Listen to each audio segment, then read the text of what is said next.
Hey there, everybody. Welcome. Join us today. We're going to talk about a self-published book by Adam Holcomb that I read recently, A Necromancer Called Gam Gam.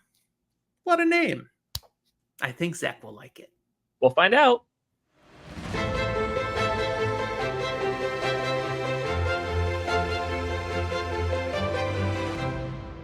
So hi, welcome. This little interlude of Fantasy for the Ages, all that stuff. You've been here, you know what's going on.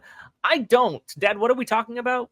We are talking about a necromancer called Gam Gam. Who? Gam Gam. It's a perfect name. Okay, It's you a read name. this and you can see the cover. It's over there in the it's bottom down corner of the screen. below me. I see it. By Adam Holcomb. It is a silly little fantasy book, and yet it's not a silly little fantasy book. It's actually a really good novella. It's not a novel. It is book one of a series, and I think when he wrote it, he ended up stopping with a novella. He has a new book, which is technically listed as book 2 in the series, coming out in, I think, October. That will be a full-length novel. This is the first thing he's ever published. And he just, I don't know why he stopped at novella length, but it works. Quick, fun read that really has some oomph to it. Is Gam Gam a silly little guy? No, Gam Gam is more like a grandma. I was really hoping for just a silly little guy energy. But Gam Gam works for me. That's like a grandma type name. I had a grandma, her name was Grammy. You know, that's what I called her. That's what all we grandkids call her. I could imagine people calling a grandma Gam Gam. Gam Gam. Yeah, but Gam Gam late in life has decided to go into necromancy because why not? I mean, all her friends are dead. Which is truer than you know, as you haven't read this book yet. I just know that that's a very rich subject to be like, later in life, I've lost a lot of people I care about, so let's bring them back.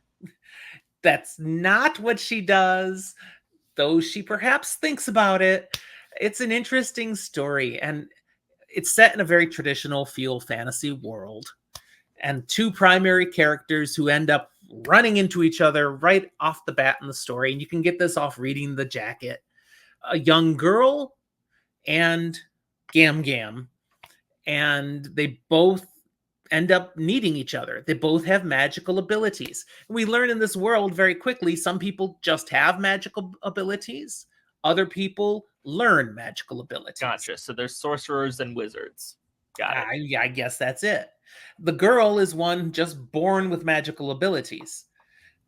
It's a little unclear. It might be that you have to have the attunement to be able to do magic. Might technically have to be born with abilities, but some people are born with enough that it manifests whether they study or not. It comes bursting out no matter what, right? But that clearly wasn't the case with Gam Gam, who went most of her life not doing anything with magic. And then decided to take a correspondence course or something. I'm just, suddenly I'm going to do necromancy. You want to audit a class in necromancy, you know? And we do learn about different kinds of magic in the book. People don't do everything. You're a necromancer. Specialized. You have everyone's a specialist. We learn about 3 different specialties in this book. I won't tell you the third. Spoiler-lite. You got to find out for yourself. It's a good book. Both the main characters have dealt with stuff before you meet them, and that bonds them. And we love trauma bonding, right?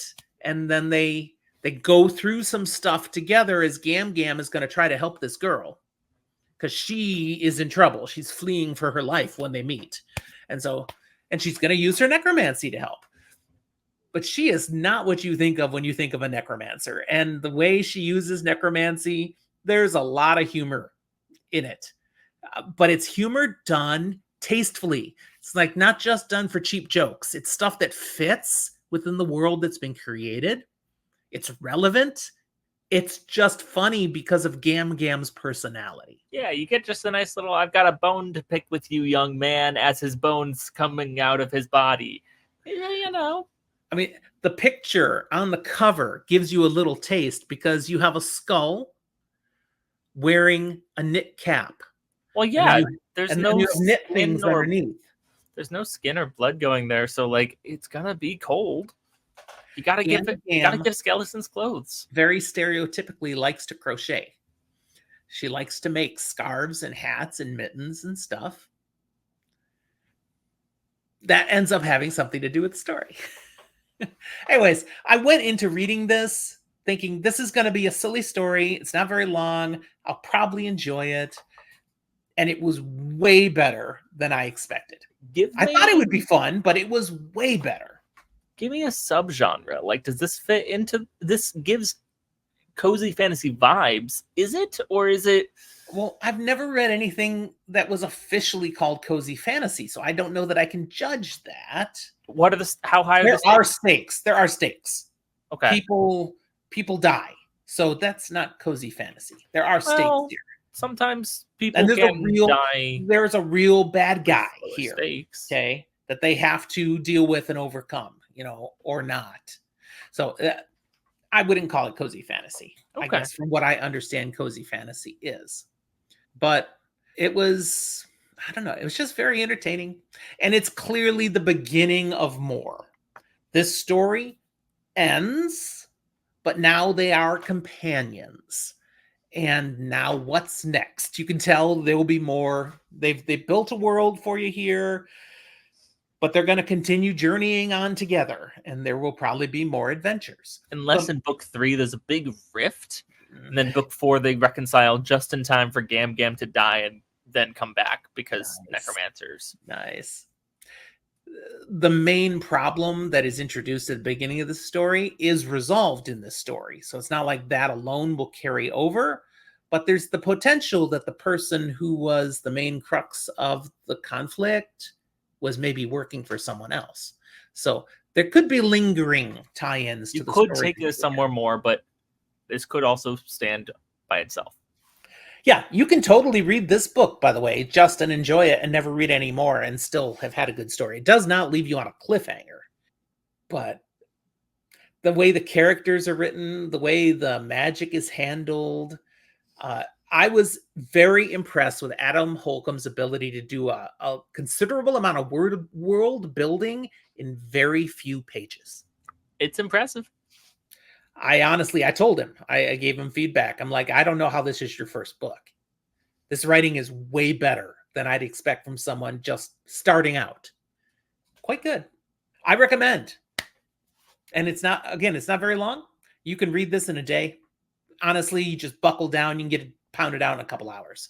It's not that long. It's less than 200 pages.